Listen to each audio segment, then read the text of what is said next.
Welcome to Byte the Future podcasts.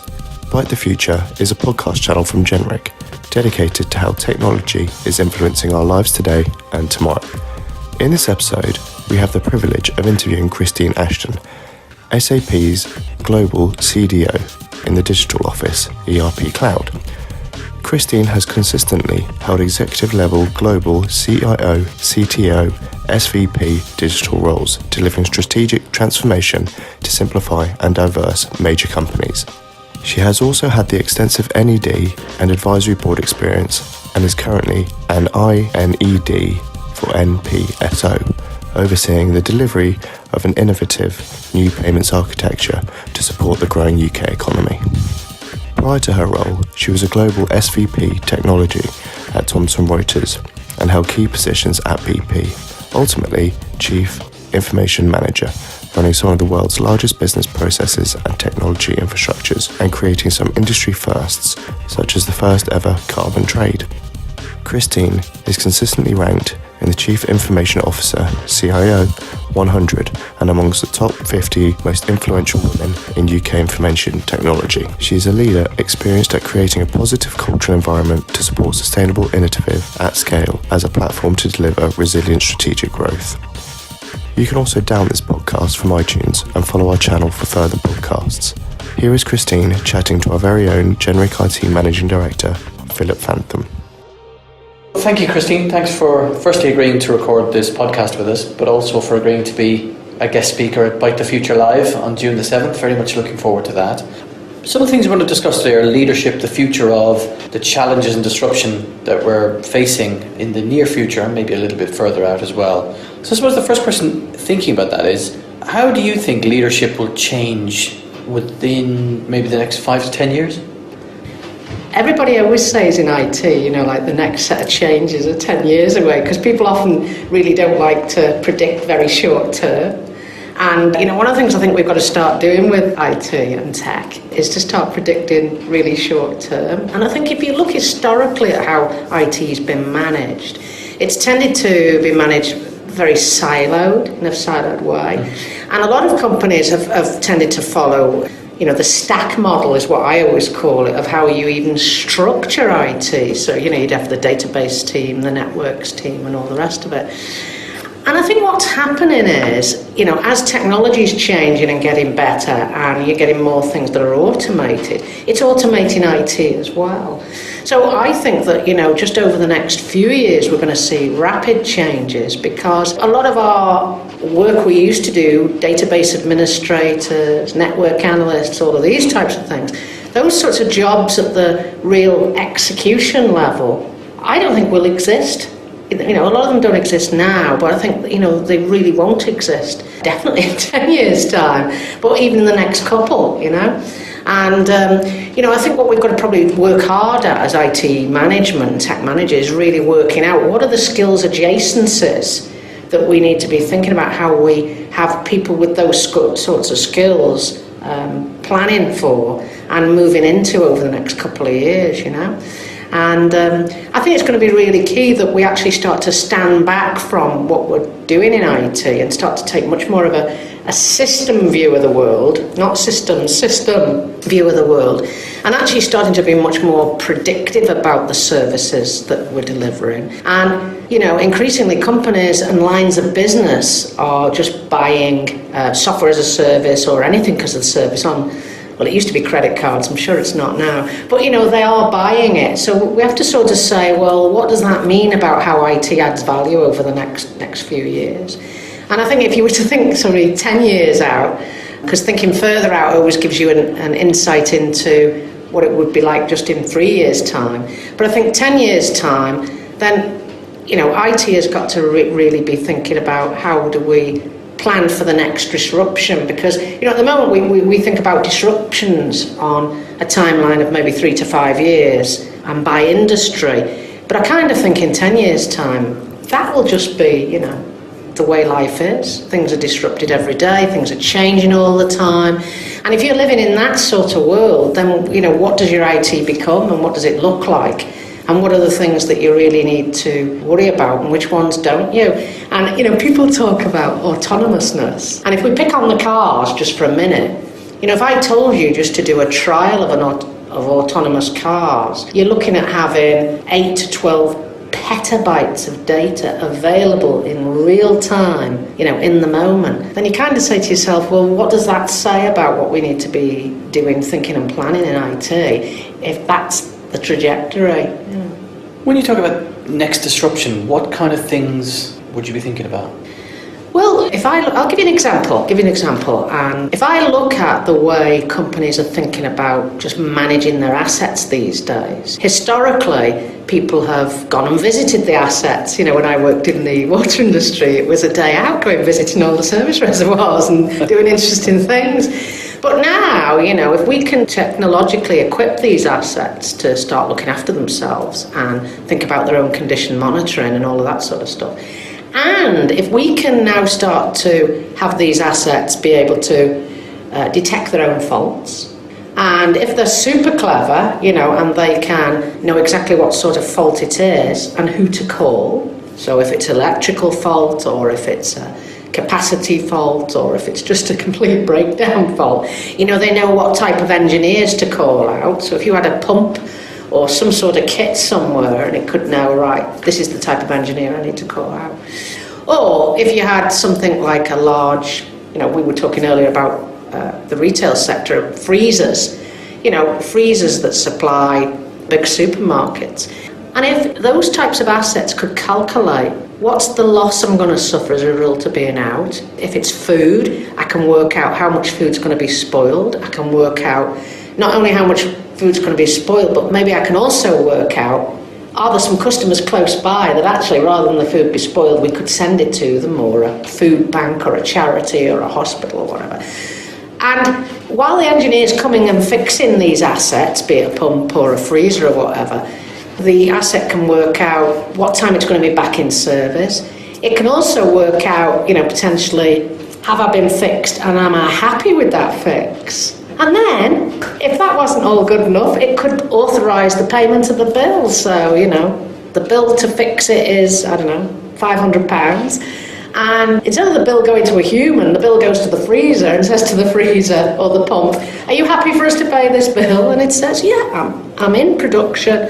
This is how much was wasted. This is how much value I've been able to salvage, and I'm fully up to spec. And suddenly, the bill gets paid. It orders its own preventative maintenance, and I think that's kind of the world we're going into. And a lot of people will start to say, well, crumbs, that won't work because not everywhere's got broadband. But I think one of the things that you're starting to see a lot of it is edge compute, and you're starting to see a lot of devices now that actually work in a different way and can form some sort of local grid amongst themselves. And then you start to say to yourself that rather than the way we've traditionally thought about things, we were talking earlier about always thinking about data coming back to the centre. I think we're entering into a world where, a lot of data will just be kept at the edge, used once and maybe thrown away, or summarised and then sent into the centre. So I think the way we think about assets, what they can do for themselves and what they can't, will change. I think the way we think about how humans interact with those assets will change. And then I think the way we think about data and the way it flows across an organisation and who can have access to it is going to change dramatically. And I don't think that's 10 years. I think it's probably literally the next few, really. And in terms of equipping organisations for this, one of the topics you're going to talk about at Byte the Future is lateral leadership. Could you just tell us a little bit more? What is lateral leadership? So, if you think about years ago when communications technology or whatever was probably quite expensive, then the only most efficient way to communicate to people was to get them together in groups and do the hierarchical top-down. Now we've got all this social media and all sorts of things have changed. So now you're no longer reliant on hierarchy for the things that we used to be. So we were very reliant on it for distributing things, for, like I just said, telling people messages. So very top-down approach. And we're also reliant on hierarchy for making sure people were done things the way they were supposed to do it, or ways of doing things were passed on. So that's all kind of changed. And, the young people in the workforce, I'd literally only been at SAP for a couple of weeks, and, I was busily sat at my desk and thinking, what could I get on with doing? And I said to one of the younger members of staff, could you do this job for me? And this person immediately turned around to me and said, basically she said, can't you Google it? What she really meant was, can't you do it yourself? But what she meant was really, really interesting, because what she meant was, why can't you Google SAP as though it was the internet and find that data in SAP the way you would if you were Googling the internet? So it was actually quite an interesting comment when you thought about it, because the challenge we have in a lot of companies is everything is so siloed, and the only way to deal with that silo is to have all these hierarchies. So you say, well, in modern business, then if you assume that data flows across the organisation, it flows sideways as well as horizontally as well as vertically, then you say, well, what is the hierarchy really doing for you? So lateral leadership is really about, well, how can we as leaders really encourage people to work better, do smarter things, do things often they would never have really done, in a way that they feel more autonomous, they feel more empowered. And I think the thing you find with the younger generation coming into the workforce, and we have a lot of people that fall into that category at SAP, is they want to have a degree of transparency to be able to see where what they're doing matches to where the company's going. So they want to see, well, how does what I'm doing translate into P&L, EBITDA, customers, viability, all of those things. So I think that hierarchy probably has never done that as well as we all would have liked, and I think we've got to really work harder at joining a company up horizontally and helping staff to stand back a bit from that and creating this more system view of the company. And in a recent survey, some leaders were polled about what did they think about this idea of lateral leadership, and what did they think about going cross-boundary in an organisation. And they said, well, yeah, that's really what we should be doing. And a lot of people said, well, if you work for an international company, you kind of have to do it. But 86% of them said they didn't know how to do it, and they didn't feel that they could do it effectively, and they didn't think they could do it effectively enough. So there's a gap, obviously a gap there. I think the other thing that's really interesting, and we talk a lot about AI and machine learning, and people sort of talk about them being sort of bad things occasionally. But if you start to think about how companies probably need to operate, and it's probably much more the way social media works and much more of a network and a connected entity, then you start to say, well, if you look at the jobs people are doing today, there's quite a lot of data on this, but if you sort of summarise the data, it tends to say that 55 to 58% of what people do are maintenance tasks in most roles. 15% are continuous learning and improvement, and about 8% are about learning and teaching themselves to do more things. Now, if you compare that with how the younger generation think, we need to be flipping it on its head, because the younger generation, they're probably more inclined to be, I'm just making a guess now, but it's probably more like 40% more learning and 40% can I do something better, and then 20% maintenance. And, it also pays into what we were saying about IT and how IT is managed. If you look at all the surveys by Gartner, for example, IT directors and CIOs will tell you they probably spend 80% of the budget on maintenance. So something has to change, and I think thinking more laterally and starting to change the way we regard working companies and really making this shift to spending much more time on continuous improvement and much more time on acquiring new skills, I think it is what's going to make a huge difference. And I think that if companies don't start to think more laterally and behave more laterally and manage more laterally, where they're releasing people from departments to go experiment or go learn and try to do something and see how quickly it fails, then I don't see how companies will develop these new muscles to compete in this new disrupted world, really.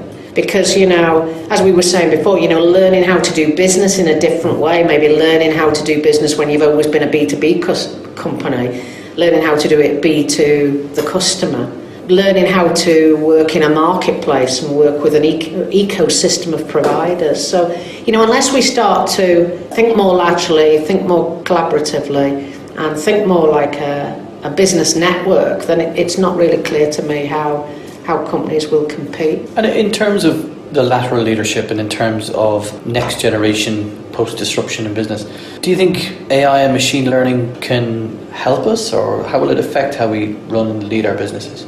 Oh yeah, I mean, I think that AI and machine learning can totally help us. Because if you take that assumption, just for argument's sake, that maybe as much as, say, 70% of somebody's job could be maintenance. And say, for argument's sake, we're in the finance function. And, you know, what we see, certainly at SAP, is a lot of companies, it's the finance function that's starting to lead this challenge towards zero-touch finance, for example, zero-touch maintenance of a function. So if you imagine a lot of the finance could just get done, and, you know, machine learning and artificial intelligence, particularly machine learning and robotic process automation, could really help these departments to match invoices, to look at how quickly we've paid people, who we haven't paid people, who has bought faster than they thought they were going to buy out of our customers, and can we actually start to match supply to their demand a bit better. Then suddenly your own staff can be in a very different place. They can be starting to think about not just trends in the industry where you are, but maybe looking at, well, what's the next level of disruption going to be in our industry, and what impact will it have on our margins, and therefore what impact will it have on our profits? So suddenly I think you're really switching your people's efforts and reallocating them to these activities that are more towards not innovation in the sense of we've just we've just invented the wheel or whatever, but it's more about innovation in your industry, if that industry is going to be really disrupted, and innovation in terms of, well, how can you work differently, who could you partner with differently, how could you come up with a couple of strategies that would mean your margin is going to stay the same or get better, but maybe based on the way you do business in a different way. So maybe instead of selling products, now you're going to sell services, and you're going to charge for the time that somebody uses your services rather than people just take out, an annual license, for example. So you think AI and machine learning particularly will remove or greatly minimise the amount of those maintenance area tasks for people, to allow them to free them up to think more creatively, perhaps? Yeah, more creatively, but more analytically as well, because they'll have the time to spend much more time on the analytics of their industry and how they compare with their peers. But the thing I think that machine learning and robotic process automation will give us is the resilience and the reliability, because I think that that's something, if you're an industry that's delivering, people are buying from online and people are delivering to, then you kind of want reliability. You want the right thing to go out to the right customer on the right day. And I think if machine learning can help with that predictability and help us to better match supply and demand, then I think a lot of companies would certainly pay for that. But, a lot of companies could access different and better sources of value, if that was the case. Fantastic. The next generation of leaders, and in fact in the lateral world across the organisation, how do you think people are going to cope with data overload? Because it's one of those things that's frequently talked about, that there's going to be so much information, it's hard to know what to do with it. So yeah, it is, isn't it? And I think we all just get that in our own lives. Never mind in the workplace. So I kind of think there's a couple of things. I think some of the themes that we've talked about will help that. So think about it, machine learning and this ability to summarise in a different way and to take some of the processing out of the system and simplify are going to help some of that. I think the other thing is that we need to change the way we manage, and I think that the newer, let's call them the new lateral leaders, they're going to be more interested in managing by exception. And I think as leaders we probably need to be thinking more about how do we help ourselves to probably trust more, because we've all been there. I don't trust that somebody will have done this, or I don't trust that this will have happened, so therefore I better check it. But I think in the new land we're probably thinking more about managing by exception, managing by much better and much more real-time performance statistics and things like that. Can I just ask, managing by exception, what do you mean by that? Well, I think just managing the things that haven't gone well, or managing the things that you thought that all your parcels went out the previous day, but you just focus on the 3 that didn't, or the customers that all reordered, just why did the 3 that didn't? So it's just moving to that type of thinking. And, I think that that's going to be really interesting. I also think the other thing that people of the future, like the next few years, will be doing is really thinking about ecosystems in a different way, marketplaces and ecosystems in a different way. So, for example, we've always thought of businesses as being much more centralised, so you get lots and lots of data. But actually, if you start to think of businesses as being much more decentralised, and actually you're doing business with more partners and they're doing business on your behalf, the way Amazon does, and maybe think about data as being summarised at every level, then kind of the data and information overload sort of starts to take care of itself, I think. I think it starts to adjust back to the right level that it's supposed to be at. And I think it also changes the way we think about things, in that we always thought systems had to be centralised, and we always thought data should be all in one big database. My view is that things need to exist at the level where they add the most value at, and then either deleted or summarised and just, something maybe to support an audit trail sent to the next level. And I think that's the way we'll start to structure businesses in a very different way. So, if you were to give advice to CXOs, how to harness a more open, transparent, lateral enterprise world, what would your advice be? I'm thinking not only the leaders of today, but the next future generation of leaders, the millennials or Generation Ys or whoever these people, whoever they happen to be. What sort of advice would you give them? So I think there's a couple of things to think of. One of them I think that's going to be really important is to be really, really clear about the things in your business that you keep close and you might keep local, and the things that actually you're happy to either be done away from where you are or to just be done and you never hear about them other than by exception, and just get really clear about that.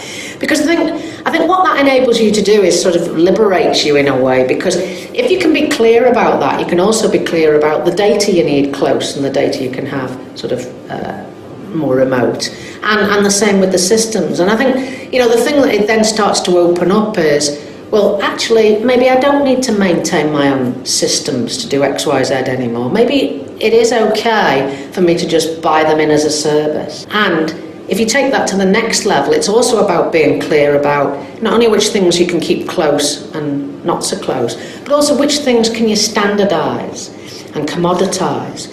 So which things is it good enough to do the same as everybody else versus which things do you need to differentiate yourself? And I think getting really clear about that is really key, because I think if you get clear about that, then, like I say, your systems, data, people, processes, you can start to think of them like that. And I think the thing that it then does is you don't have to close the company to do big upgrade projects anymore, because if you start clear from the outset with that, then you can organise your company so that it scales. I think the other thing I would say to people is, don't fall into the mindset that, every time your business changes, we have to do big projects or close the company down for 2 years where we do a rollout or whatever. I think it's about engineering so that you can have elastic scale and, buy the things you need to as a service, so that you're never stuck in terms of running out of capacity or all the rest of it. I think the other thing is some of the things we just talked about. I think we've really got to change the way we think about career learning, and it's not just a course. And I think we've really got to change the way we think about how much time people spend learning and what learning is. And I think, we've got to think about learning probably much more about shadowing, doing different jobs, learning from an activity that went well or not so well, and upping the percentage, because if, for argument's sake, people are only perhaps spending 8 to 10% of their time learning, then I think in the world we're heading to, it's got to be a lot more. We've got to find some other things to think about. And I think the other thing I'd say to CXOs is really start to surround yourself and put together what I call guiding coalitions, some advisory boards. And on the things that you think maybe traditionally you shouldn't have. So why not put together an advisory board for your company on security? Or why not put together, one on the disruptions in my industry, and get some people in to talk about it, and also talk to people about, well, how do I make my company not just more reliable, but how do I make my company so that it can recover better, faster, quicker from downtime or outages. Because that's what the smart companies are doing. And the other thing the smart companies are doing is they're going through that cycle all the time. So they're going through this cycle of thinking about learning, thinking about margins, thinking about how they divide what's normal for the company versus what's differentiated. And they don't just do that every 6 months or every decade, how we used to do with business process engineering. They're doing it all the time. They're doing it every 12 weeks. And they're basically thinking, well, we commoditised that. Could we commoditise something else? Or could we differentiated that and we got some customers and we grew a bit? Well, what would happen if we differentiated ourselves in other areas? And that's what they're doing, really. And then really having processes that incorporate all these learnings as well as the things that fail back into the way their business runs on a continuous basis. So I think the CXOs of the future, it's, really thinking about, all of those things, learning about how you differentiate yourselves, what things could you do just as good as anybody else, what things should you keep close to yourself versus far. Those are the sorts of things I'd talk to them about. That is brilliant. Christine, it's been an absolute delight talking to you today. I really appreciate you giving us some time. Very much looking forward to your live performance at Byte the Future 2018. But for now, thank you so much. Oh, thank you very much. Thanks, Christine, and thank you for listening to Jenrick's Byte the Future podcasts. We have a great selection of guests coming up on Jenrick's Byte the Future podcast, so keep an eye out for those on www.jenrick.co.uk.